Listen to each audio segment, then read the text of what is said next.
Olá, eu sou a Camila Figueiras. Eu sou Marisha Navarro. E este aqui é o Ilumina, o podcast que te ajuda a se conectar. Hoje, no episódio de hoje, a gente vai receber, estamos recebendo o Luiz Porto. Ele é terapeuta corporal. Falei certo. Terapeuta corporal.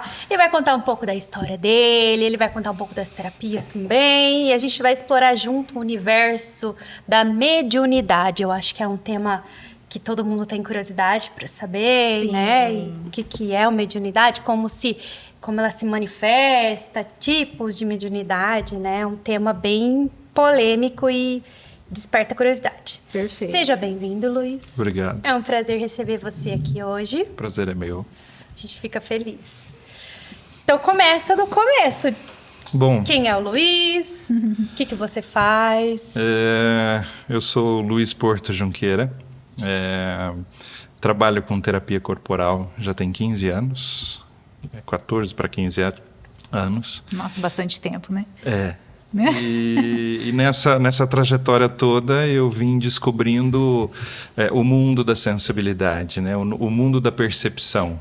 Né? E isso começou na minha vida muito cedo. E dentro desses acontecimentos, eu fui vivendo situações muito delicadas, né? Porque eu venho de uma família católica, onde meu pai e minha mãe eram muito atuantes dentro da igreja, né? E desde criança eu via situações que ninguém via, né? Uau! E esse foi um processo muito difícil de se viver familiarmente, né? Porque a identificação dessa situação dentro de uma igreja que não acredita naquilo que está sempre dentro dos dogmas dela, né? Sim. Você vai tendo diagnósticos. Sim. Então você vai tendo diagnóstico de esquizofrenia, você vai tendo diagnóstico de várias situações delicadas que vêm num processo muito difícil de se lidar, né? E isso causa um sofrimento para a família porque não tem conhecimento nenhum. Sim. Então, os meus pais, eles foram tendo uma situação que cada vez mais ia piorando, né? Então, chegou o momento, quando eu via coisas dentro de casa, mexia coisas dentro de casa, isso na época dos 5 anos, 6 anos, eu via pessoas que ninguém via e eu não via vulto, né? Você via eu via pessoas, assim como eu vejo vocês, né? Hoje eu entendo que o que diferencia essa visão é a energia, mas eu só fui estudar isso depois, né? Depois de muitos anos. Então, foi um processo muito delicado, um processo muito doloroso, né? Porque eu venho de uma mãe também que perdeu filhos, né? Nós éramos em 7, morreram 4 crianças. E aí ela foi ficando doente, né? E perdeu o juízo. Ela foi diagnosticada com esquizofrenia, né? E por muito tempo ela foi internada num sanatório por situações decorrentes desse processo, né? Eu era criança ainda, quem me criou foi minha irmã. E aí a gente foi aprendendo a conviver com tudo isso dentro de uma situação que muitas vezes a gente não tinha controle. Né? Então era dentro do meu quarto, na hora de dormir, esses espíritos apareciam. Muitas vezes meu pai ficava bravo comigo porque ele ia me acordar de manhã, as cobertas estavam todas no chão, ele achava que era eu que tirava. Né? E muitas vezes era uma luta para mim, né? Conseguir manter a coberta na cama. E daí por diante foi uma situação que eu sempre vivi. Né? Aquela história do amigo imaginário, para mim não era. Né? Do lado, na hora de comer, tinha ali uma outra criança junto comigo, e a gente conversava, a gente interagia, e muitas vezes eu apanhava por isso. Né? Então, o que eu fazia? Eu fui entendendo que eles não queriam aquele amigo ali. Minha família não queria aquele amigo ali. Então, eu fazia de conta que ele não estava ali. Né? Mas ele estava ali. A presença era constante. Né? Então, a forma de conviver com isso foi uma forma de dificuldade que foi estreitando a relação e o desenvolvimento de toda a minha família. Né? E aí, com 11, 12 anos, a minha mãe volta para casa. E aí isso começa a aumentar mais ainda, porque a pessoa que sai de um sanatório, ela vem numa frequência onde vem muita gente junto, né? Muita gente espiritualmente falando. Sim. E isso para mim era doido, né? Porque eu sempre vi muitas pessoas em rua, em vários lugares que eu ia, frequentava, mas dentro de casa a frequência não era tão grande, né? Não era tanta gente, né? E quando ela voltou, isso começou a ser frequente. Aí, com 13 anos, eu comecei a trabalhar no escritório de contabilidade. E aí eu fui tendo que aprender a lidar com essa presença toda, sem saber até então que aquilo era espiritual. Né? Eu comecei aí com 13, 14, 15 anos, eu comecei a sofrer desmaios. Desmaios seguidos de ataques epiléticos.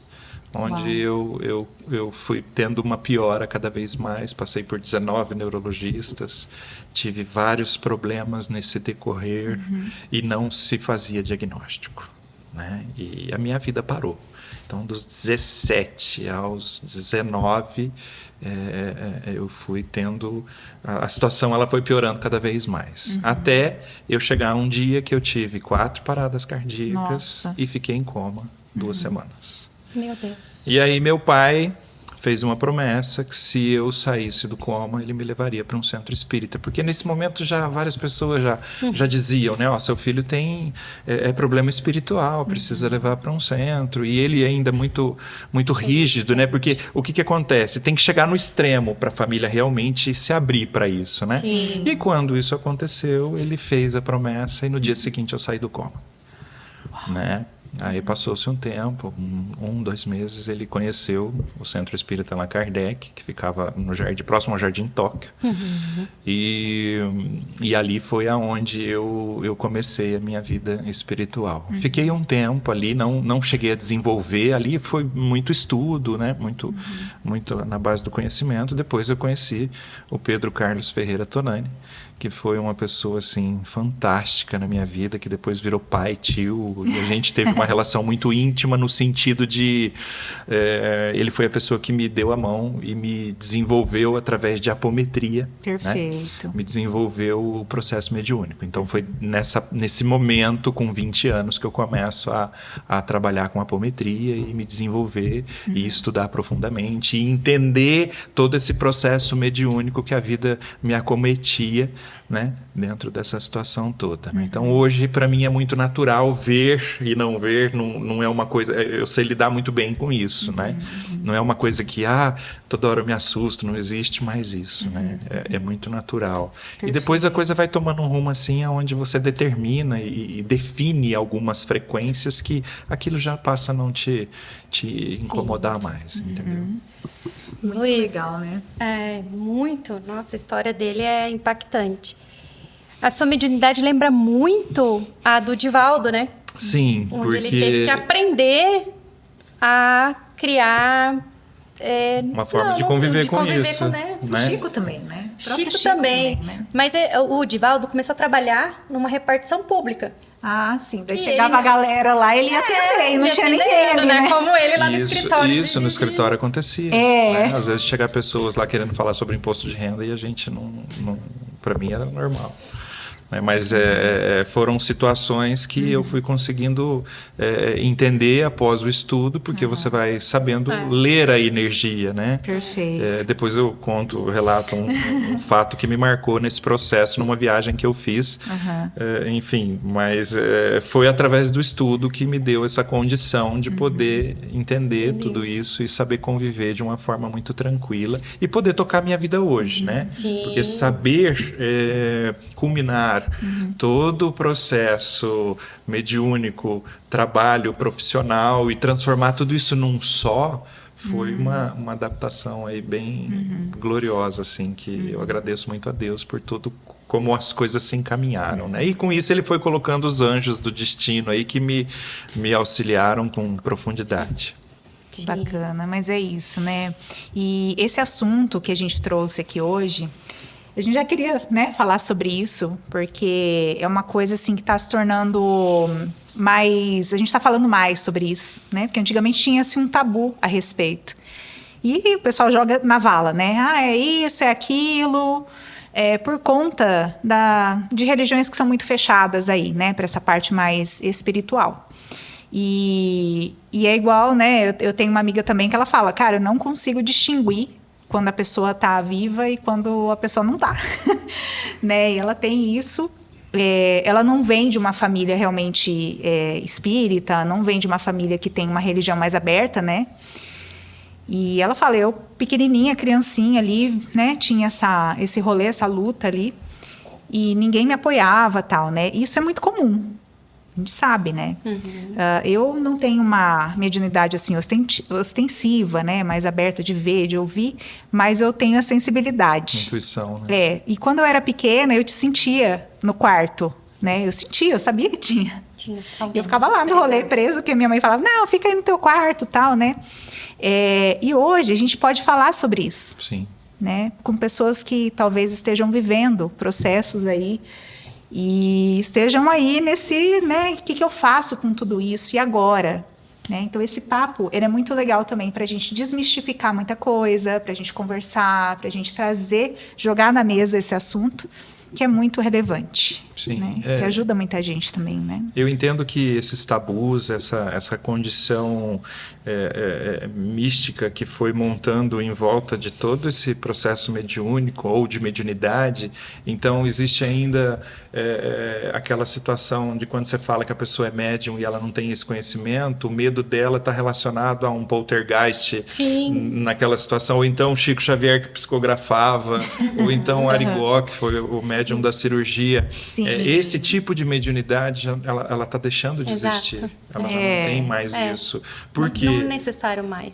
Até por conta de toda a mudança, de toda a transição energética que o planeta está sofrendo, né? Perfeito. Das crianças que estão vindo com uma sensibilidade muito mais aguçada, Sim. né? Tanto que eu entendo que tudo que eu passei nesse processo de desenvolvimento me deu a condição hoje de estar à frente de um grupo, né? Que é a apometria, que me dá a condição de desenvolver essas pessoas, né? E eu entendo que o mais bonito dessa caminhada não é eu estar montando um grupo para ajudar pessoas que vêm pedir atendimento no sentido de espiritualidade. Eu estou me sentindo obsediado, eu estou com um problema no financeiro, eu preciso de ajuda. Não.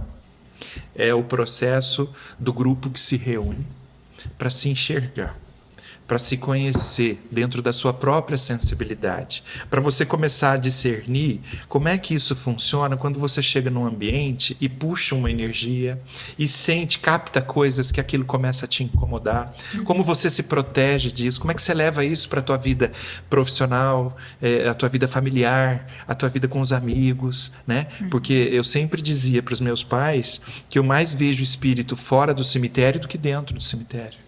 Dentro do cemitério eu vi muito pouco, mas fora do cemitério é constante, entendeu? Então, como lidar, como aprender? E a apometria ela é uma ferramenta muito dinâmica, que ela traz essa condição desse desenvolvimento, desse autoconhecimento e dessa autorresponsabilidade, porque até o paciente que a gente atende nesse mundo, que na hora que eu abro uma frequência dentro dessa técnica, é como se fosse uma mesa branca, né? Onde tem um médium e um doutrinador que vai trabalhar o que tem acompanhando aquela pessoa, seja uma memória de passado, seja um espírito obsessor. Então, quando isso acontece, a gente traz para aquele processo todo uma limpeza, né, que eu chamo de 50%, e os outros 50% é o que aquele consulente vibrou, ou vibra, ou pensa, ou faz, ou fala, que atrai toda essa situação que ele vive, a responsabilidade sobre isso. Então, eu como gerente, eu tenho muita responsabilidade em deixar o paciente claro de que a responsabilidade maior dele é imensa, né? Sim. Ele é responsável por aquilo que está ali, né? Quando se faz de vítima, quando alimenta uma frequência de raiva ou de incompreensão, e quando traz toda uma raiva de família, né? De pai ou de mãe, porque não aceita, porque o pai abandonou. Então essas frequências elas vão pesando de uma forma que a apometria ela dá essa condição. muito bom, né? Então, é um trabalho também consciencial. Sim, De total. ampliar, expandir, né, Total, Luiz? total. Muito bom, muito bom. E é muito interessante, né, que você falou da questão da esquizofrenia, né? Porque existem realmente patologias que, claro, também tem vamos falar assim, tem um pezinho lá no espiritual, né? Mas, gente, quem convive com alguém que realmente tem uma patologia, né, sabe que o buraco é mais embaixo, Sim. né? Então, são coisas completamente diferentes, né? Tem ali, sim, também uma amplitude espiritual, sabemos disso, né? Que tem uma influência espiritual, porém, a patologia, gente, é muito diferente, né? Realmente de uma pessoa que tem essa mediunidade mais... A gente fala que é ostensiva, né? Sim. Que vê, que escuta, né? Isso é muito real, isso é real. E é muito bacana a gente falar sobre isso, né?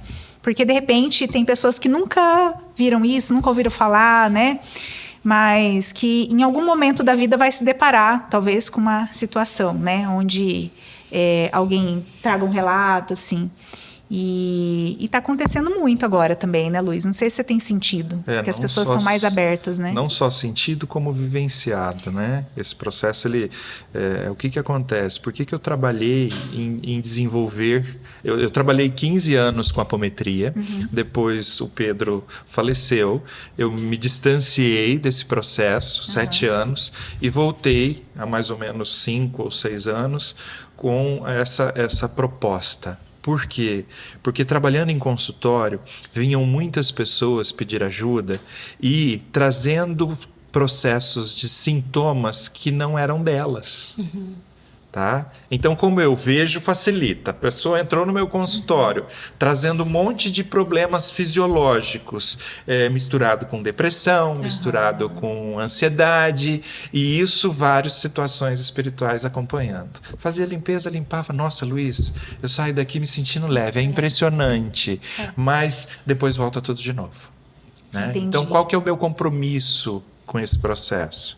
Eu não posso ficar prendendo a pessoa ali e limpando ela e ganhando sobre isso. Eu tenho uma responsabilidade espiritual. Perfeito. Então, eu fui trabalhar, porque eu não tinha para onde indicar. Onde é que eu vou indicar pessoas que estão vindo me pedir ajuda para um centro espírita, para esse desenvolvimento? Eu não tenho essa relação com centro nenhum. Né? Eu tenho a minha espiritualidade, o centro espírita foi um começo da minha vida, mas não é o que define o que eu estou fazendo hoje.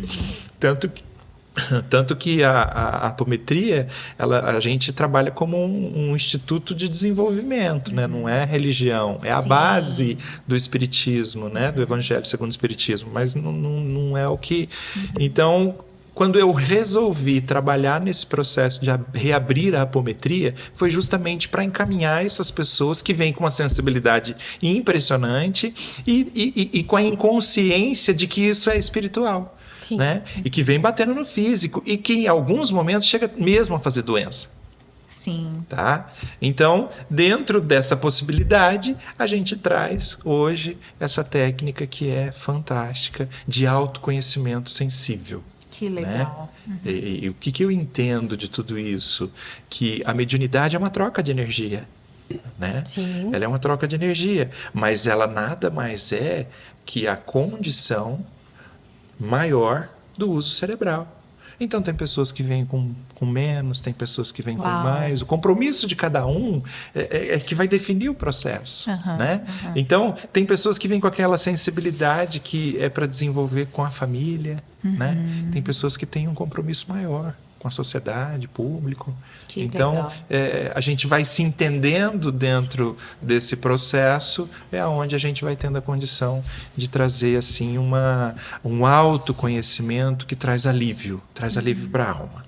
Né? Há 15 anos eu trabalho nesse ramo e o que eu tenho para dizer é uma satisfação imensa de desenvolver um trabalho que traz resultado. Sim. E que muitas das vezes, ironicamente, quando vai procurar um centro espírita, demora um processo de 4 anos ali para poder, né, trabalhar de fato a mediunidade. Aí a pessoa já complicou a vida na verdade, toda, né? O centro espírita ele é um pouco preconceituoso com a apometria, né? eles não são muito favoráveis. Na verdade, eu nem sei o porquê exato, tá? Tô aqui dizendo pelo que eu já ouvi, mas existe um certo preconceito com a apometria, porque eu acredito que também trabalha com animismo, que é uma forma de desenvolvimento mediúnico, né? Que eles não aceitam o animismo, porque dizem que é teatro, enfim. É que o animismo é o que é o que é meu, Isso. entendeu? Não seria do seu mentor, do espírito que está se conectando com você, né? Isso. Mas seria o meu. Exato. E até estudando a doutrina, um dos exemplos de animismo é o que o Chico, isso foi uma professora que nos ensinou, né? Que o Chico fazia, por exemplo, na psicografia ele falava mamãezinha, como se todos os filhos chamassem a mãe de mamãezinha. Mas era dele. Mas era dele. Porque ele Exatamente. tinha essa conexão com a mãe dele, que ele via, né, a mãe, e aí ele chamava ela de mamãezinha, então ele colocava como se fosse todos os outros filhos mamãezinha, mas é uma forma de animismo, anímica uma forma anímica de manifestar-se. Mas uma vez você falou pra mim que o animismo é a primeira etapa da mediunidade ali. Sim. Que a pessoa coloca o que é dela, né? É porque o que acontece? Como vem na frequência da mudança, o processo mediúnico, né? Então, assim, como não está nascendo mais pessoas que enxergam nitidamente, pessoas que ouvem nitidamente, então o que acontece? Vem muito pela intuição. Então, a pessoa que tem o animismo e que bloqueia, ele não permite que aquela intuição espiritual seja real. Ele entende que é da cabeça dele.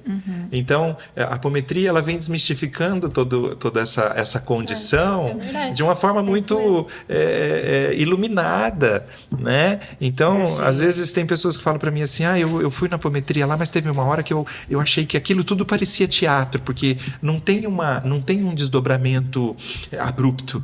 Né? Os desdobramentos são muito sutis, são muito de uma forma muito tranquila.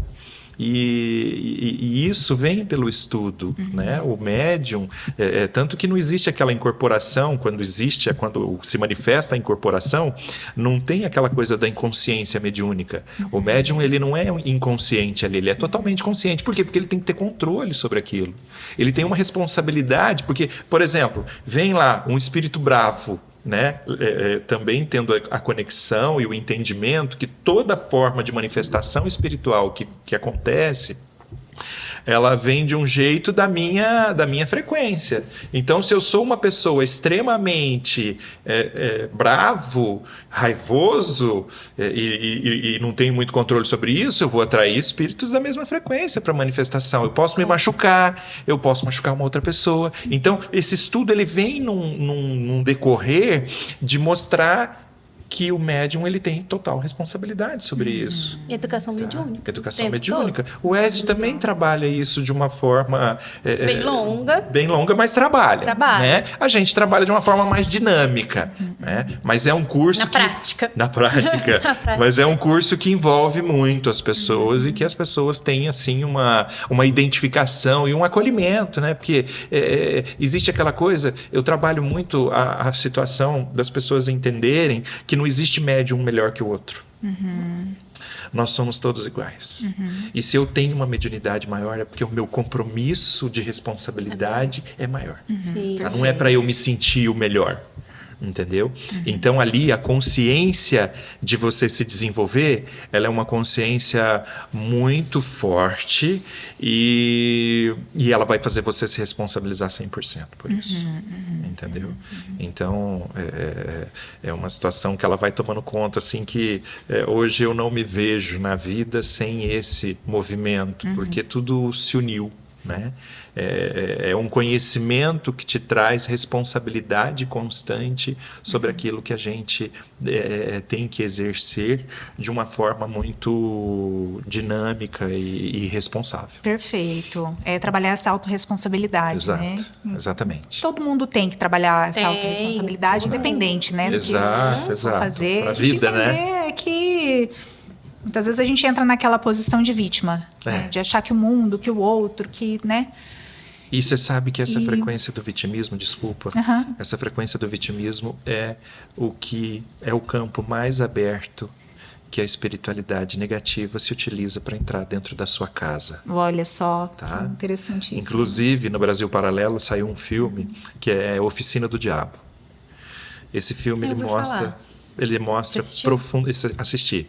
Ele mostra profundamente a forma como esses espíritos te acessam.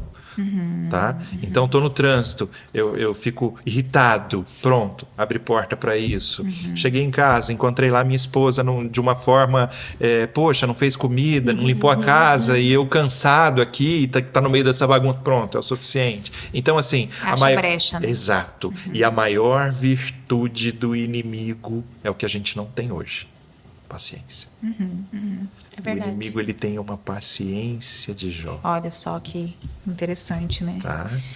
E o William, quando ele veio aqui, ele Eu falou... ia falar do William ele agora. falou que vítimas não Não prosperam. prosperam. Exato. Né? Então, gente, sair desse vitimismo, né? Autorresponsabilidade, a palavra aí do ano, né? Vamos trabalhar todo mundo. E a gente também, né? Bom, é o que eu acredito, que a gente tem uma bagagem anterior. Então, nossa vida não é só o que a gente vive nesta Exato. vida, a gente tem também uma bagagem, né? E quando a gente passa a entender isso, a gente tem essa visão ampliada de que a gente não é ali esse alecrim dourado que a gente achava, né? Ah, eu sou bonzinho, eu sou top, né? Hoje, claro, graças a Deus, a gente vai evoluindo e vai aumentando o nível de consciência, né? Hoje a gente tem um outro nível de consciência. Então, de repente, a gente acessa uma experiência com outras vidas, a gente fala, gente, eu tive coragem de fazer isso, né? Hoje eu não faria, porque eu tenho outro nível de consciência. Moralmente a gente vai evoluindo, né? Mas sim, a gente viveu muita coisa. Então, muitas vezes o que a gente vive hoje não é um karma, né? A gente vê isso como, né? Mas, de repente, é um reflexo de algo que precisa ser visto dentro de mim, né? De repente, eu passo por alguma coisa assim nessa vida, eu falo, por que isso está acontecendo comigo, né? Talvez isso seja reflexo de algo lá de trás que precisa ser visto para que seja corrigido por mim. Exato. Né? Dentro ali da minha vida. Eu tenho um entendimento sobre isso, que eu penso assim, se Deus me deu a oportunidade de estar de volta aqui, Ele quitou a minha conta. Mas Ele vai me trazer uma bagagem que vai me dar condição de encarar essa bagagem não como um karma, mas sim como uma oportunidade de fazer diferente. Olha que legal. Né? Muito Então, bom, muito se eu encarar todas as dificuldades que eu vivo hoje, seja no profissional, seja no financeiro, seja dentro de casa, relacionamento familiar raiz, se eu encarar isso tudo como uma grande oportunidade, você vai descer da cruz, que não é onde eu acredito que Cristo queira que estejamos. Você vai descer da cruz, parar de sofrer e fazer o alívio acontecer. Mas é muito bonito a gente falar disso, na teoria é fácil. Não, não tem nada fácil. Né? Se nós estamos aqui no mundo de provas e expiações, nós estamos na oportunidade de olhar e aliviar. Se eu quiser carregar uma cruz, eu posso transformar isso num peso. Agora, se eu tiver atravessando um deserto, e eu tiver que carregar um fardo e deixar outros fardos, que fardo eu devo carregar e que fardo eu devo jogar fora? Bom, Perfeito. o único fardo que eu entendo que vai me manter vivo nesse deserto é a água, o fardo de água. Mais nenhum. Então, esse processo da gente se permitir olhar com esse amor, com essa gentileza, ele vai trazer para nós a condição de aliviar o fardo. Pode ser uma garrafa d'água. bom. Não precisa ser um fardo mais, né? Porque mantém vivo. Sim. Então, é o que eu entendo da gente olhar com muito carinho, com muito amor e com muita gentileza pelo processo que a gente está vivendo, seja ele qual for. E outra, aceitar mais e querer descobrir o porquê menos. Perfeito. Né? E primeiro eu aceito, depois eu entendo. O processo que retarda o desenvolvimento humano é o eu querer entender. Então, toda vez que chega paciente para mim, mas por que comigo? Só comigo? É tudo em mim? Não. Aceita. Aí a vítima novamente Isso. entrando em O campo. alecrim dourado. Volta para a terra, né? E até nessa entrevista do podcast que o William participou aqui, e ele fala que da vítima não prospera, por quê? Porque a vítima é isso aí. Só acontece comigo. Tudo acontece comigo. E aí eu sou uma pessoa rara. Rara.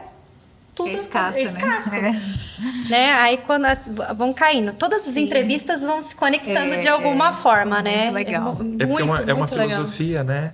Ela segue o mesmo caminho. Segue o Então mesmo são caminho. pessoas, eu entendo isso como um grande hospital, né? Várias especialidades, todas no caminho da cura. Da cura, né? exato. Então isso vem de uma Exatamente. forma muito iluminada, né? Não é à toa, não é à toa, né? Ilumina.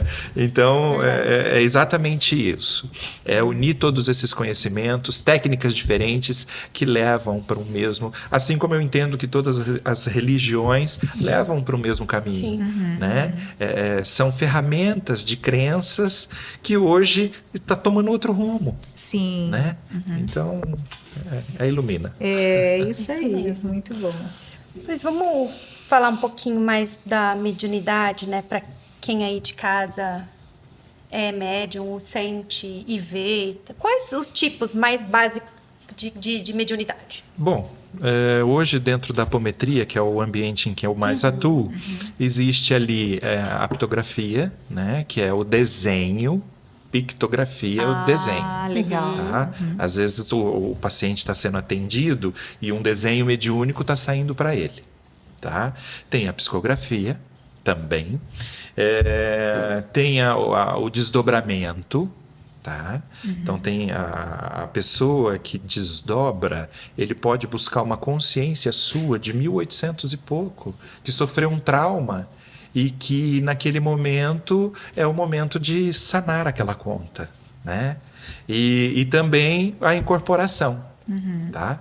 Então, isso é o básico que a gente desenvolve. Porém, quando se fala de mediunidade, o campo é muito extenso. Né? É difícil, não vou definir tudo aqui, porque cada um tem um tipo de sensibilidade. Eu chamo a apometria, o grupo hoje de desenvolvimento, de escolinha do professor Xavier, porque cada um tem um dom. Boa definição. Não é? Cada um tem um dom e eu tenho que trazer aquele dom de uma forma que ilumina a vida dessa pessoa, que alivia e que traz alívio para outra. Perfeito. Né? Uma troca, então. É uma troca, exatamente como eu falei no início. A mediunidade é uma troca de energia. Perfeito. Né? Então, e dentro desse conhecimento a gente vai se desenvolvendo, né, na parte cerebral. Para mais. Maravilhoso. Eu gosto muito desse assunto, assim, eu não tenho raízes, né, religiosas que tenham essa abertura mais, né, para essa, porque a gente sabe que tem algumas religiões que elas têm muito mais abertura para esse lado espiritual, assim, né, e hoje, assim, eu não tenho nenhuma prática, nenhum dogma, nenhuma doutrina, e eu tenho, assim, eu quero trazer também a minha visão, né? Eu acho interessante porque eu trabalho com a leitura do plano de alma, né? Que é uma leitura de propósito e tal. E na leitura do plano de alma, a gente consegue identificar quem é realmente o médium, né? Que tem, assim, a gente sabe que tem pessoas que têm abertura espiritual e tem aquela pessoa que tem um passaporte dourado, né? Por quê? Quem tem essa energia, que é o 9.9 do médium, é uma pessoa que tem uma proteção espiritual diferente. Sim. Né? Então, é uma pessoa muito protegida espiritualmente. Por quê? Porque junto, né, com a responsabilidade, junto com o poder, vem a responsabilidade, né? E quem, de repente... eu já atendi pessoas que tinham uma mediunidade forçada. Sabe, assim, que, tipo, não tem ali, não tá, e começa a forçar esse processo. E aí não tem esse ancoramento que a gente fala, né? E que estava sofrendo muito ali dentro da vida, tal, né? Que isso gera também algumas consequências ali espirituais, né? Mas tem pessoas que têm outras sensibilidades, tem pessoas que têm mais uma sensibilidade intuitiva, né? Tem pessoas que já têm são sensitivas, Sim. né? Então tem outras. Agora realmente existe um ancoramento especial para quem trabalha com essa mediunidade propriamente dita ali, Sim, né? sim. Então é interessante, porque também bate com aquilo que, né, que eu faço ali. E é muito legal isso. A gente precisa se conhecer também, Sim, né? sim. Buscar entender ali o que é. Porque tem muita informação também desencontrada, né, Sim. Luiz? Assim, por aí, né? Tem que a gente muito. encontra... tem muita desinformação. Desinformação, né? Que eu entendo, porque a mediunidade ela não pode ser usada para o bel prazer de atingir os seus objetivos. A mediunidade ela é a ferramenta para desenvolvimento. A partir do momento que eu tenho, né? a partir do momento que eu tenho uma como é que fala? Uma intenção com a mediunidade, aí ela passa a ser perigosa. Né? Interessante. Então, tanto que quando a gente desenvolve uma pessoa dentro do grupo, que é para a vida, eu não faço a condição da pessoa estar presa a nós. Ela pode terminar o curso e seguir a vida dela para onde ela quiser. Sim. Né? Quando eu comecei em centro espírita, nesse que eu citei, eles diziam que se você saísse dali, você teria problema. Né? Olha, você desenvolve aqui é o lugar para esse movimento, tem que fazer sobre o julgo daquela diretoria, né? E se sair daqui, você vai ter muito problema. E não existe isso. Deus te deu um dom para você usar em nome dele, não importa onde você vai usar, seja em qualquer religião, seja em qualquer espaço. Na área terapêutica. Na música. A mediunidade, ela se revela muito dentro da música. Sim, né? Eu já atendi cantor que desenvolveu para o campo sensível, para o campo pensado da música dita, falada, daquilo que ela profere na letra, que ela trabalha a cura nas pessoas. Né? Então, é um processo muito cuidadoso. Entendeu? Então a desinformação ela é uma coisa que realmente faz retardar o desenvolvimento de muitos que estão aí à procura dessa mina de ouro. Exatamente. E assim, é igual no meu caso, né? Eu tenho essa sensibilidade, mas eu não tenho ali no meu plano de alma, eu não tenho essa missão. Energia da mediunidade, né? Essa frequência.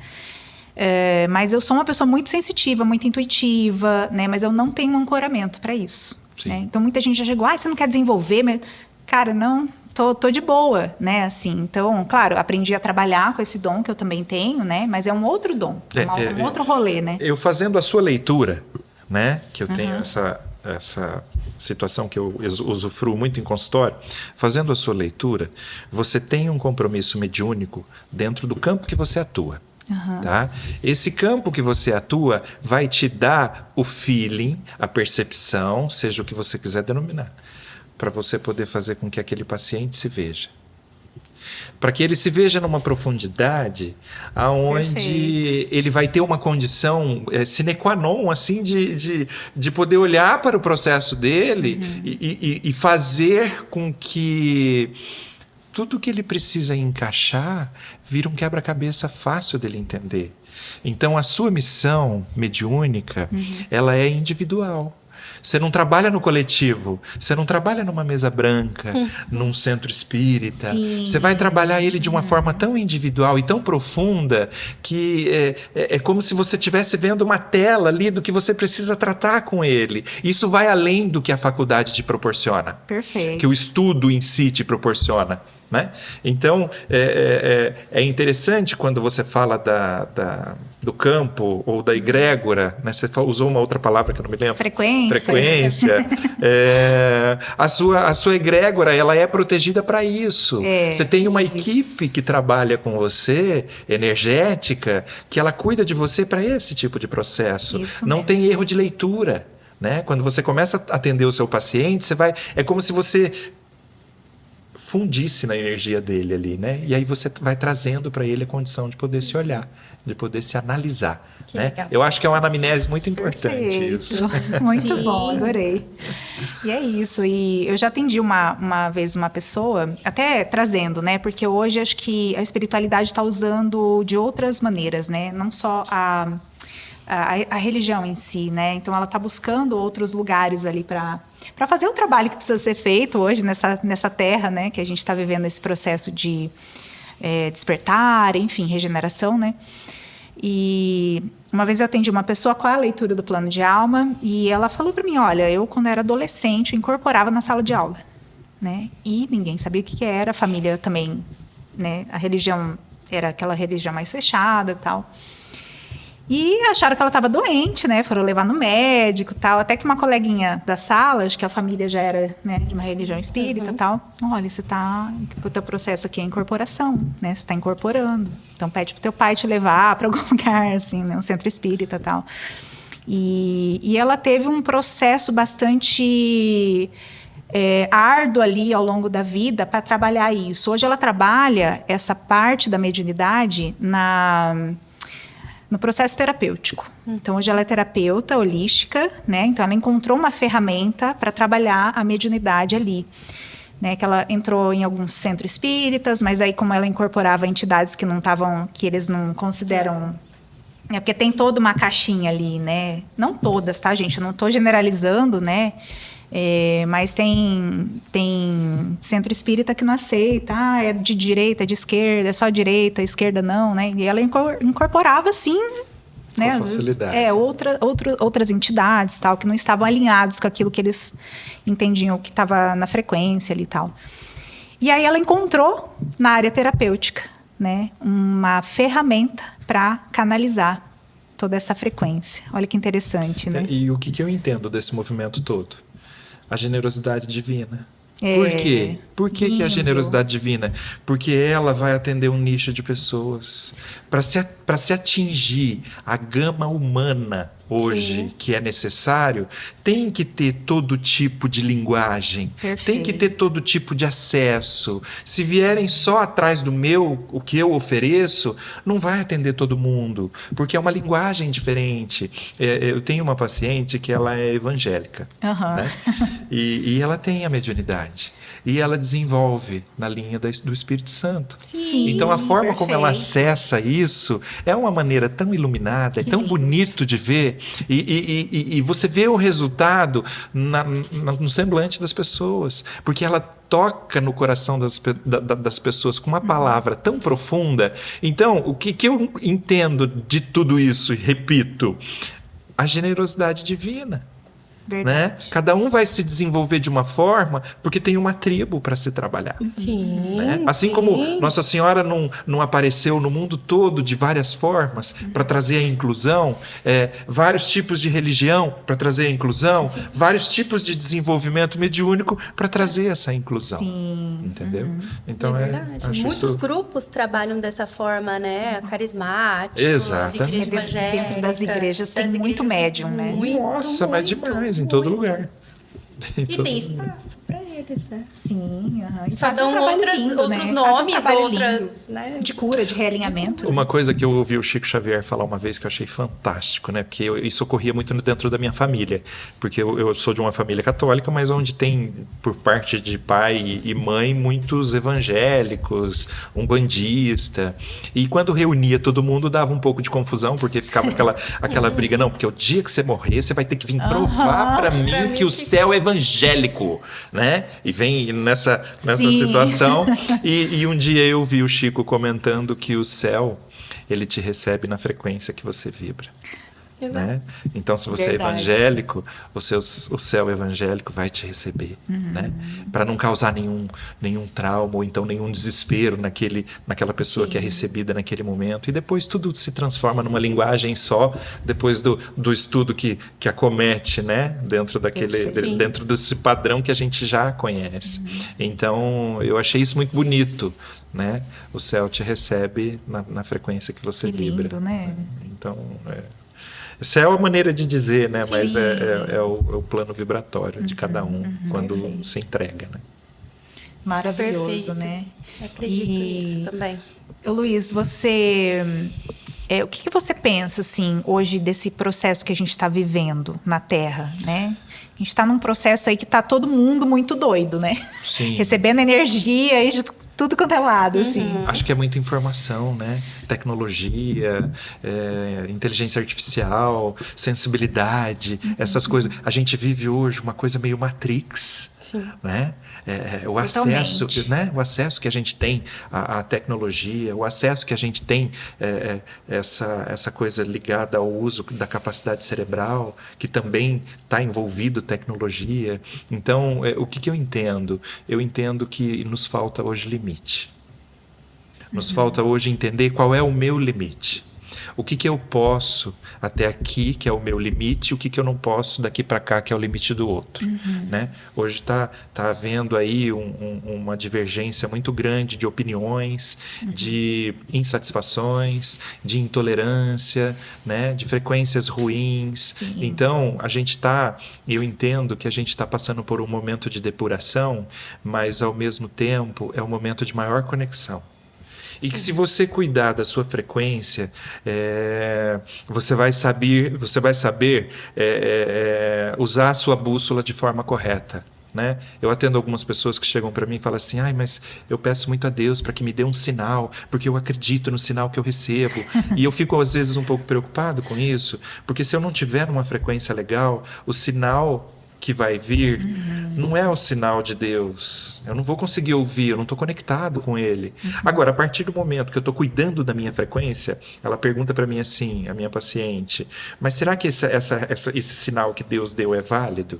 Eu falei: mas quem foi que disse que é Deus? Como é que você define isso? Como é que você checklist tudo isso, sabendo que é Deus te mandou? Bom, primeiro vamos olhar que frequência que eu tô.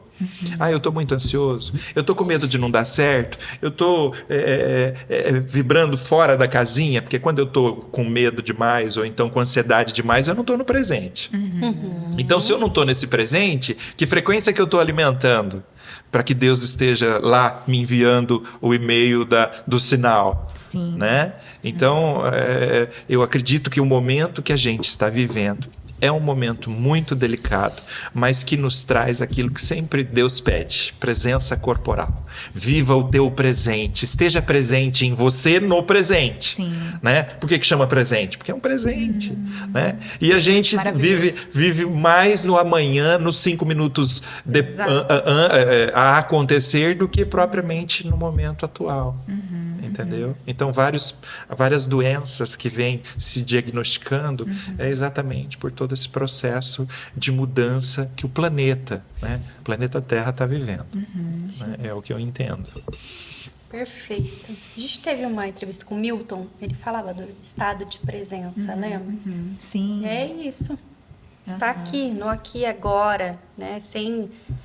Sem essa de futuro, presente, mas é pelo menos um pouquinho do dia você se conectar com esse estado de presença, de estar no presente mesmo, de desligar, desconectar e fazer uma caminhada e olhar realmente para o sol, para a lua, para o céu, para as flores e tal, e viver aqui agora. Talvez esse momento que é o que a gente consegue essa conexão com o divino, com Deus, enfim. Eu acho que a matéria ela é tão densa, tão grande, que a gente vive muito com todos esses problemas porque está envolvido na matéria.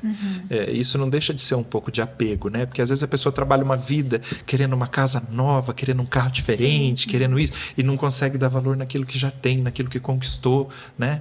Então, a matéria ela está sendo ferramenta constante de trazer para você a consciência do teu presente. Nossa, mas quando você começou a trabalhar, você tinha uma motinha velha, uma Bros, que nem foi o meu caso, e agora você tem o carro que você sempre quis. E eu estou satisfeito com isso ou eu já estou sonhando com o carro seguinte? Entendeu? Então, esse processo é um processo que te traz ansiedade profunda, que não te deixa viver o presente. E isso te leva a um caminho de falta de gratidão. Sim. Você não consegue agradecer. Porque a hora que você conquista aquilo, a sua mente já quer o próximo passo. Você não tem paz com isso. Né? Então, assim olha como o inimigo espiritual te acessa. Nos seus desejos incontroláveis a tempo todo.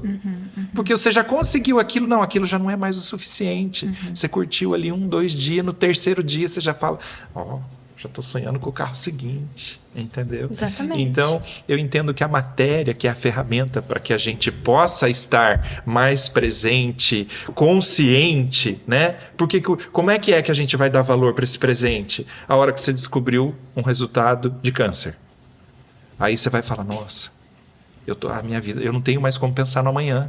O amanhã pode não existir. Aí eu quero dizer que eu amo meu pai, eu quero dizer que eu amo minha esposa, eu quero estar presente na vida do meu filho. Nossa, eu não vou ver meu filho crescer, casar, me dar netos, se formar. E aí eu tô... O quê? Eu só vou dar valor nisso a hora que eu tiver iminente de perder a minha vida?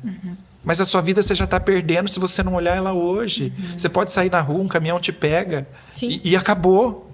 Então, o processo de estar presente no presente, ele é um movimento consciencial que às vezes eu tenho que falar ele na frente do espelho.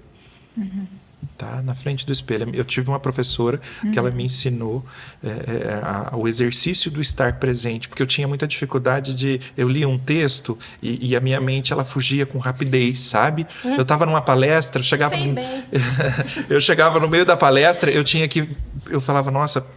me deu um branco, não lembro o que a pessoa falou. Então, ela falava assim, Luiz, chega na frente do espelho, repete o que você vai começar no teu dia. Estou fazendo café, estou colocando a água no bule de café, vou ligar. Era a única forma que eu me presenciava ali naquele momento. Então, foi um exercício que foi trazendo para mim a presença corporal. Por isso da terapia corporal, da gente sentir aquilo que a gente está desenvolvendo naquele momento. Porque, nossa, hoje eu cuido de uma irmã que tem esclerose múltipla. E ela não tem os movimentos 100%, né? Então, das pernas para baixo ela não tem mais movimento e tem uma certa dificuldade no processo cognitivo das mãos, né? Ela tem uma dificuldade. Então, assim, esses movimentos finos que a gente faz, que a gente não dá valor, você vai dar valor na hora que você perder. Com certeza. Né? A hora que você perder, que você não puder mais mexer, ali você vai falar, nossa, quando eu era feliz e não sabia. Mas o tempo que eu não sabia, eu estava preocupado com a casa que eu tinha que pagar, com a conta que eu tinha que cumprir, com todo um processo que te tirava da presença. Sim. E aí, o que tem que acontecer? O que Deus tem que tirar? Se eu não me coloco em primeiro lugar, se eu não cuido de mim em primeiro lugar, será que Deus tem que tirar as coisas que estão à minha volta para eu entender que o primeiro lugar sou eu? Será que eu tenho que perder o meu movimento para hoje eu dar valor no fino movimento de catar essa xícara e colocar aqui? Né? Então, acho que é um processo bem... a gente tem ferramentas o suficiente para movimentarmos consciencialmente no presente. E é interessante, né? Porque você estava falando desse monte de estímulos, tecnologia e tal, né? E a presença, ela é corporal. Ela é aqui, é o sentir, é o estar aqui, né? Quando a gente começa a exercitar esse sentir, a gente começa a ter muito mais presença. Exato. Por quê? Porque esses estímulos, essas coisas levam a gente para a mente. Sim. A gente fica aqui e a gente sai daqui. E quando a gente sai daqui, a gente perde totalmente essa noção do estado de presença, né? Então, também a gente se controlar nessa questão de muitos estímulos aí é importante, né? Porque, de repente, a gente está muito na mente. Uma vez eu fui atender uma pessoa e ela veio, assim, para consulta de azul escuro, da cabeça aos pés. Até o sapato dela era azul escuro, né? Foi engraçado... Que daí a gente estava conversando, ela falou, nossa, mas eu estou muito preocupada, eu estou com medo. Nananana. Eu falei, será que você não está muito na mente? Né? Eu falei, até a cor que você escolheu, né? Porque a cor, ela fala o que está no nosso inconsciente, né? E que é a cor do chakra da testa, né? Frontal. Enfim, o frontal. Então, está muito no mental, né? Daí até sugeri para ela, passa a usar outras cores. Né? Porque a cor também influencia, né? E sai do mental. Sim. Porque quando a gente fica aqui no mental, né? A gente pode criar um monte de coisa. E às vezes a pessoa cria tanta coisa que ela se perde nas criações que ela... É engraçado você falar dessa coisa do mental e criar.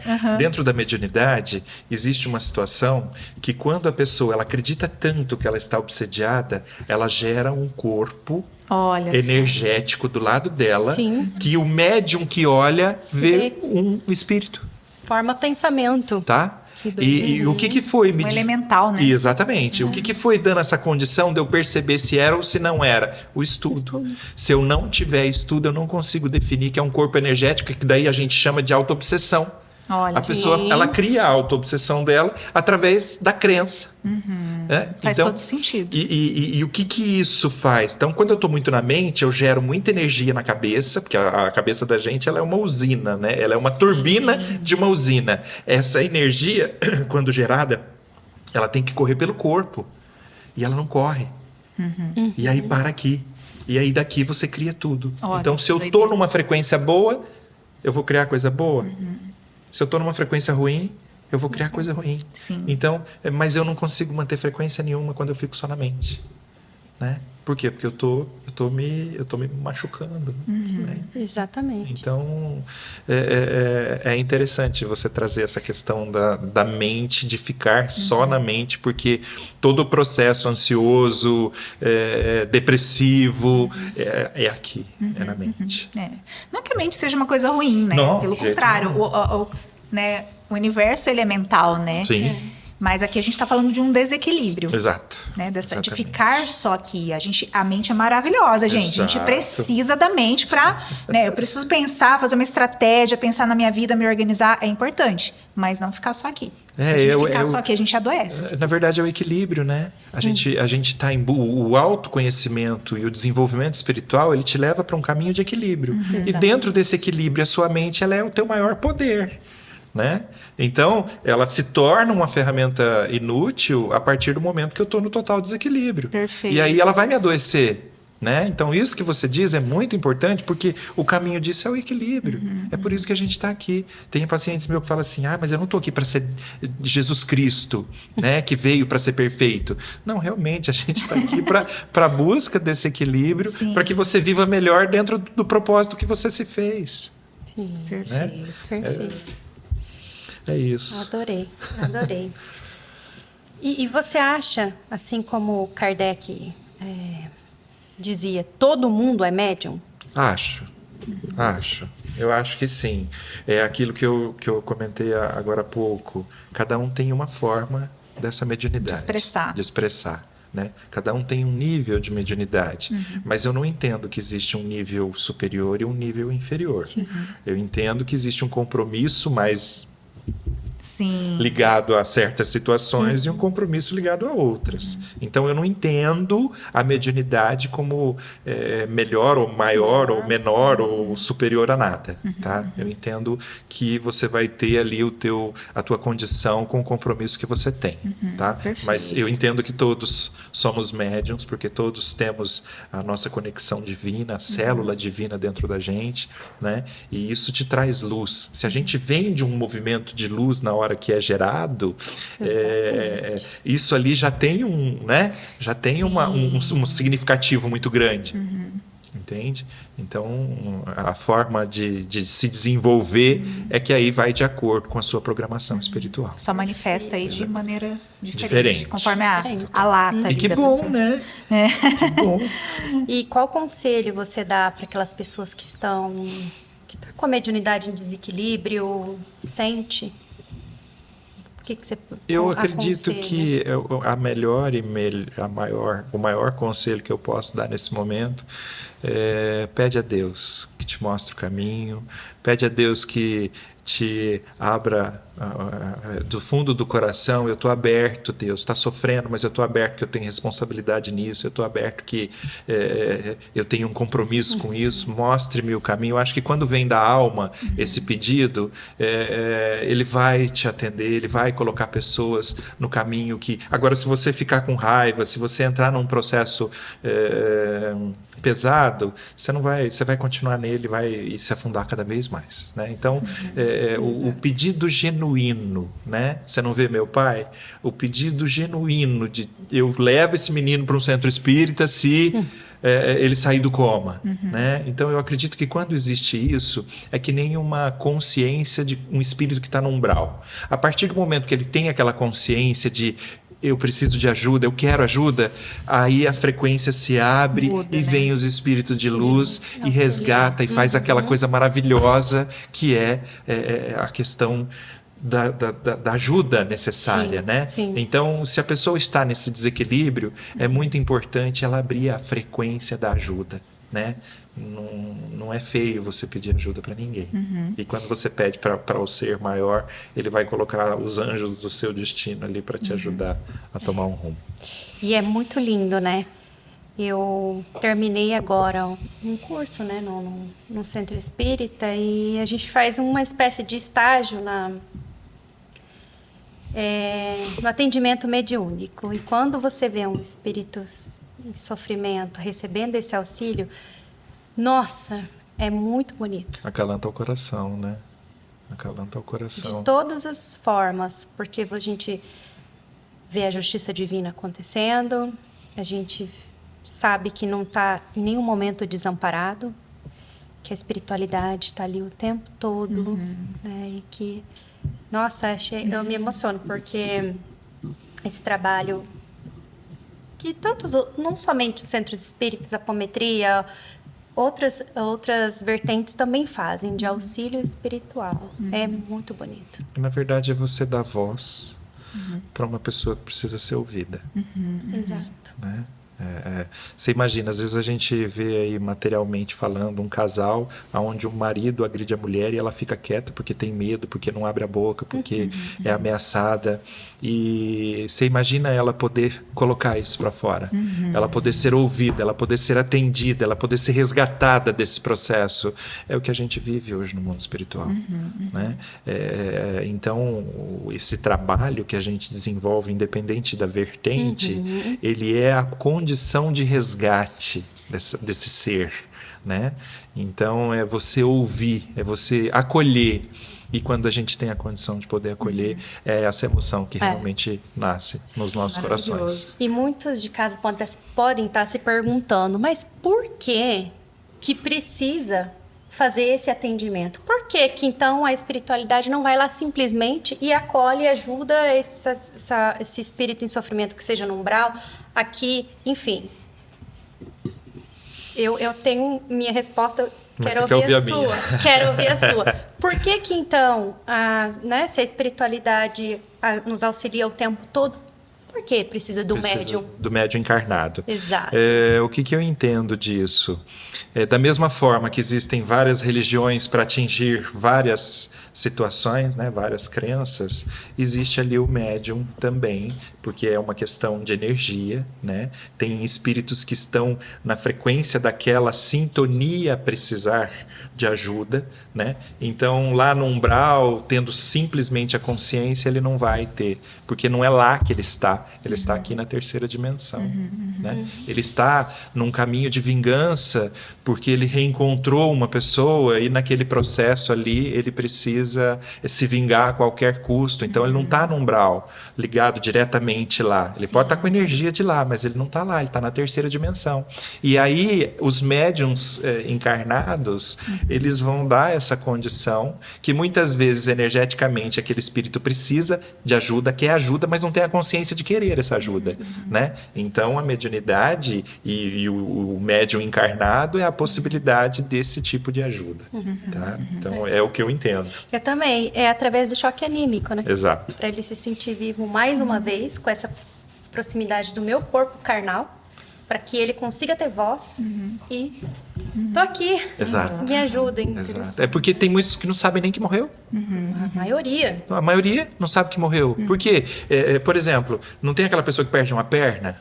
Tem um nome isso, membro do... síndrome do membro fantasma.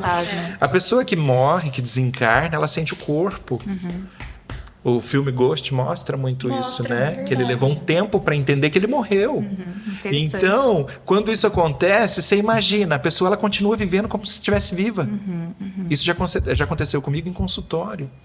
Várias vezes. Uma delas que me marcou foi quando eu atendi uma senhora que ela perdeu um filho de acidente de carro. E ela entrou no consultório, já fazia 2 anos, que ela tinha uma dor no pescoço, que ela não conseguia se mover, né? Ela não conseguia deixar o pescoço, a cabeça reta. E ela chegou para mim e falou, olha, eu já passei por médico, já fiz isso, já fiz aquilo e tal, e eu não melhoro dessa dor. E aí, na hora que ela entrou um rapaz junto com ela. Né? Aí ele sentou no sofazinho, eu comecei a atender ela, e ele bem machucado, assim. Aí eu peguei, ela deitou na maca, tem um momento em que eu trabalho na cabeça da pessoa, né? Eu mexo em alguns pontos da cabeça da pessoa para soltar alguns sintomas que a pessoa tem. E a hora que eu toquei na cabeça dela, eu peguei e falei para ela assim: você perdeu alguém de acidente nos últimos 2 anos? Aí ela começou a chorar. E nesse choro, a hora que ela conseguiu parar, ela falou: eu perdi um filho, fulano de tal, e ele não sabia que estava morto, ele estava ali na sala comigo. E aí ela falou: eu perdi um filho de acidente de carro. Você já estava vendo ali o rolê. Sim. O rolê já estava todo montado, né? E esse menino entrou em desespero e ele gritava dentro do meu consultório, da minha sala. Ele gritava com ela: não, eu não morri, eu tô aqui, mãe, eu tô aqui. O que ele entendia? Ele estava depressivo, tá? Nesse tempo. E o tempo de 2 anos para ele não fazia sentido, tá? Parecia que era uma coisa assim de 1 mês, mais ou menos. Já faz meses que vocês não falam comigo, que vocês não conversam comigo, que vocês me ignoram dentro de casa.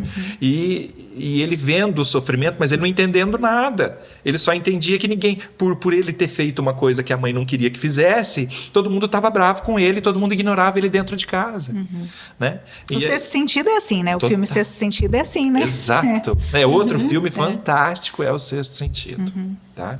E aí, naquele movimento, ela dorme, né? Eu consegui fazer ela dormir e fui encaminhá-lo, mostrando para ele. Aí eu consegui abrir a egrégora do encaminhamento através do meu conhecimento apométrico. Chegou ali naquele momento, a avó dele veio recepcioná-lo. Tá? Ele chorou muito, mas foi encaminhado, entendeu, e foi um desfecho bem legal. E ela levantou sem dor nenhuma. Olha que interessante. Acabou. Né? Então, eu acho que é a melhor oportunidade de exercer a mediunidade. Há mais mistérios nessa terra do que, né, nossa filosofia. Total. Mas também tem outras maneiras, né, de trabalho, né? É igual o William ele deu um curso lá pra gente, que meu rolê é mais terapêutico, dessa parte terapêutica. E ele trabalha a apometria quântica, né? Uma apometria mais voltada para essa parte terapêutica. Que o encaminhamento é feito de outra maneira, né? Então, a gente não faz ali o encaminhamento. A gente envia para uma egrégora que faz esse trabalho, né? Sim, conheço também. Acontece, né? Muito efetivo também. A gente já teve, assim, um feedback muito bacana, mas... É como o Luiz falou, né? Então, a gente precisa aí de vários trabalhos, várias vertentes, né? Porque também cada um é de um jeito. Eu acho que, né, Deus faz tudo perfeito, né? Exato. A gente tem que entender que tudo está dentro também dessa mente divina, né? Sim. E tem mistérios que, de repente, a gente não consegue entender. Mas nem por isso a gente, né, precisa jogar isso numa caixa e falar: isso não existe. Vou olhar pra ele, né? Não vou olhar, né? Eu não acredito nisso, então isso não existe, né? Existe muita coisa aí que a gente, né, de repente não conhece, mas existe, né? Então tem que abrir realmente a mente para entender, né, para ver. Então, talvez alguém esteja ouvindo, assistindo esse podcast e pense assim: nossa, mas nunca ouvi falar disso, não faz sentido, porque eu não acredito, né? Começa a abrir a mente aí para, né, ver outras coisas. Se né? a gente já conseguiu a linha tênue de respeitar, já é um começo de você poder sentir, né? Porque eu acho que mais do que você aceitar, muitas vezes, também é você sentir. Só você sabe o que é que você sente. Né? E quando você encontra uma linguagem que acolhe o que você sente, você se identifica com aquilo e você se permite aquilo, né? Tem um pastor que eu sigo, que eu sou apaixonado, é o Cláudio Duarte. Sim. Se eu fosse evangélico, eu seria da igreja dele. Né?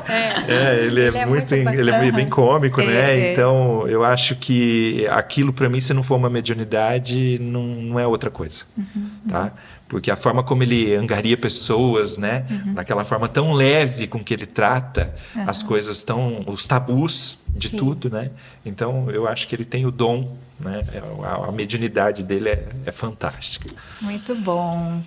Ai, Luiz, a Maravilhoso. gente, né, tá aqui com o coração quentinho de te ouvir. Eu que... Muito bom, a gente já está encaminhando aqui para o final, né, deste episódio. E você quer partilhar, de repente, algo que você viveu, que você sente que é interessante partilhar com alguém que está em casa, uma experiência? Olha, eu não sei nem te denominar o que eu gostaria de partilhar. Aconteceu tanta coisa na minha vida, né? Mas eu acho que o que eu mais posso partilhar é a amorosidade com que hoje eu enxergo o meu processo, tá?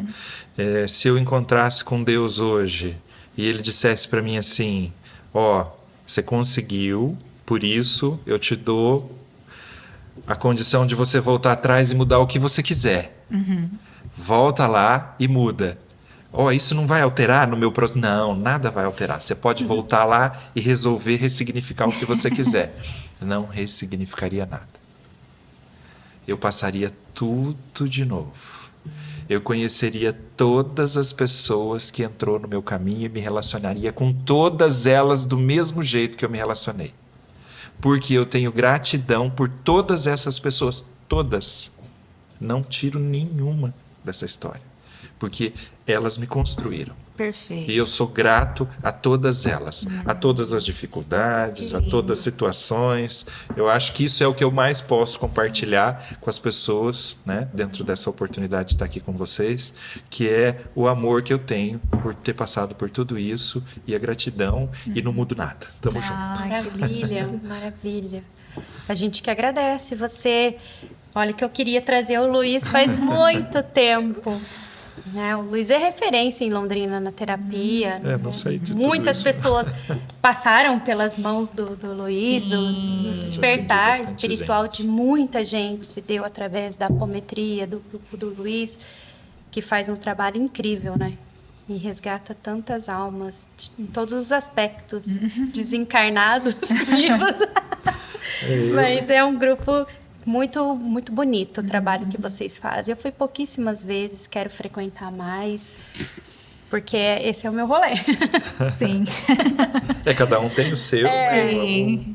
Vamos ser. Eu acho que essa é a oportunidade de você entender o seu rolê e o seu, e você seguir ele da forma como você tem que seguir. Exatamente. E isso que é maravilhoso, né? A gente entender ali que cada um está numa jornada, né? E que essas jornadas estão interligadas, né? Os Exato. caminhos estão conectados Somos seres e somos plurais. todos conectados aí dentro dessa malha divina, né? Sim, é isso. Isso é maravilhoso. Privilégio. Ouvir Eu que você, ouvir sua história. E eu espero que a história do Luiz também mexa com vocês e que traga aí essa consciência nova, né? E desperte dentro de você, para quem está passando por esse momento de mediunidade desequilibrada ou acha que tem algo, uma sensibilidade a mais, né? Vão ler, vão pesquisar, estudar, procurem grupos que vocês tenham afinidade, mas não fica sozinho, né? Tem muita gente para ajudar. Muita gente. Perfeito. E lembrar que a espiritualidade nunca deixa a gente desamparado. Eu acredito. Existe essa egrégora, né? Espiritual Demais, que nos demais, permeia demais. e tá aqui. Então, quando a gente pede ajuda, né? Como o Luiz falou, tá passando por dificuldade, E pede ajuda. exatamente. Né? Entra em contato com essa sintonia do amor, faz um pedido, né? Porque a gente não tá sozinho. Existe toda essa egrégora que nos permeia, né? Que tá aqui. E você vai ser ouvido, com certeza. Perfeito. Que assim seja. Deixa uma mensagem, então, Luiz, para o pessoal, para a gente finalizar. Bom, a mensagem que eu deixo é: não se impeçam, né?